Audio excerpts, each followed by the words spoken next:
Olá, boa tarde. Meu nome é Nathalie Barcelos. Eu sou aluna de graduação de História da Arte na Escola de Belas Artes e também sou aluna de Museologia na Unirio. Então, é impossível para mim, e eu acho que para qualquer pessoa, falar do Museu Dom João VI sem mencionar a escola, porque foi a partir da escola que o museu foi criado, é a partir da coleção da escola que o museu nasceu e assim é continuado e perpetuado. O museu ele surge em 79, pela criação do professor Almir Paredes Cunha, juntamente com a professora Isila Castanheira Brandão, o professor Almir, que também de formação em museologia, isso é muito importante. É importante frisar uma história anterior do museu, que o museu, a escola dividia o mesmo espaço com o Museu Nacional de Belas Artes. O Museu Nacional de Belas Artes não existia, aquele prédio, a escola habitava aquele prédio, e a escola tinha um crescente número de acervo proveniente da própria incorporação pelos objetos artísticos criados pelos alunos e por doações feitas de fora da escola para o acervo da escola. Então, desde a Academia Imperial já existia uma pequena coleção, um pequeno museu que se formava na escola para o ensino, direcionado para o ensino daqueles alunos. Então, em 1937, é criado o Museu Nacional de Belas Artes, em que é dividido a coleção que era pertencente à escola, e algumas peças passam a ser do Estado, pertencendo ao Museu Nacional de Belas Artes, e até 75 a escola habitava o mesmo ambiente que o Museu Nacional de Belas Artes. Em 75, a Escola de Belas Artes foi transferida para o seu atual prédio agora, que é o prédio da reitoria, na Ilha do Fundão, onde já residia o curso de arquitetura e urbanismo, que foi separado da Escola de Belas Artes mais ou menos em 30. Então, houve um certo... A transferência se deu em 75 no mandato do Tales de Memória, né, que ficou mais um ano e se retirou, e a Celita Bacani entrou interinamente nesse primeiro momento de transferência da escola.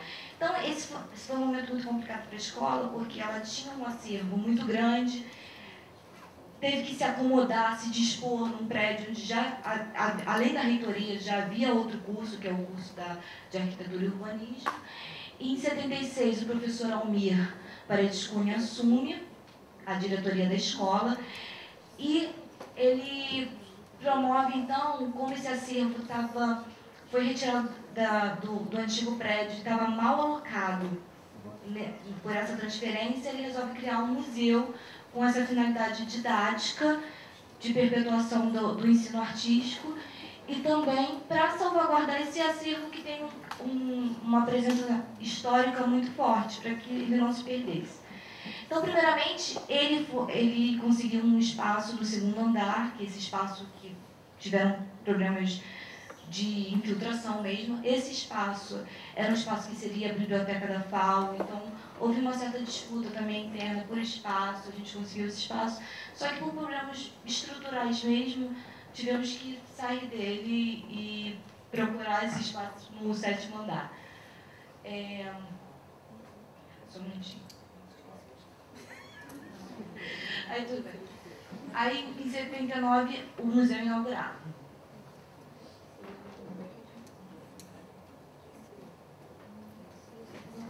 Então sim.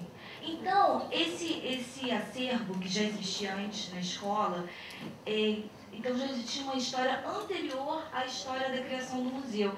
Então, eu fiquei pesquisando de como esse acervo foi adquirido pela escola e quem foram as pessoas responsáveis por preservar esse acervo.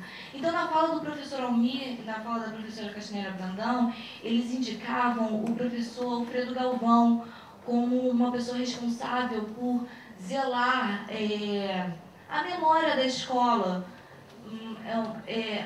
a tentar continuar com esse acervo antes da criação do museu.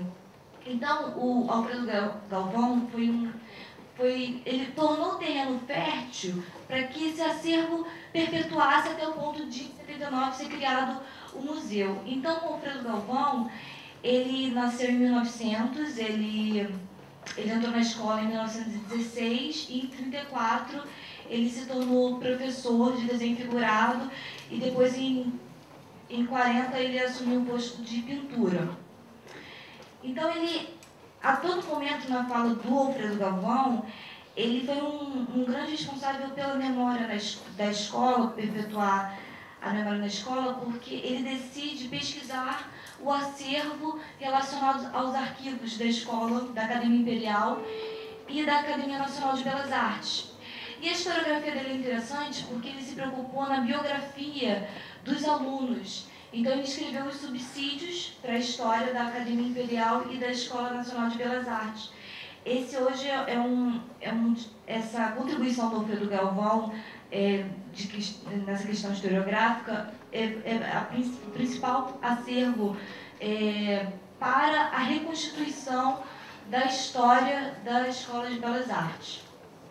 Então, essa vontade de memória do Alfredo Galvão, que ele também lançou a publicação Arquivos da Escola, que também foi, essa publicação, ela teve um momento de pausa e foi retomada pelo professor Almir, em 95, para tentar realmente resgatar a memória dessa escola. Então, o meu projeto de pesquisa, ele articula a memória da escola com a memória do museu, desses agentes de criação, esse agente de fomentação, que foi o Alfredo Galvão, e esses agentes de criação, que é o professor Almir e a professora Sila, e os agentes de continuação, que são essas doações de professores e de alunos depois da institucionalização do museu. Porque se antes as doações ou a incorporação do acervo era feita de maneira natural, entre aspas, porque eram obrigações dos alunos com a escola ia incorporando,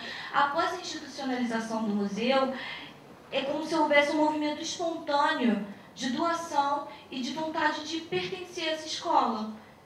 Nesse sentido de que a escola se fortalece na memória dos seus alunos e dos seus professores. Então, o projeto dialoga com essa questão local da memória da escola. É isso. Obrigada.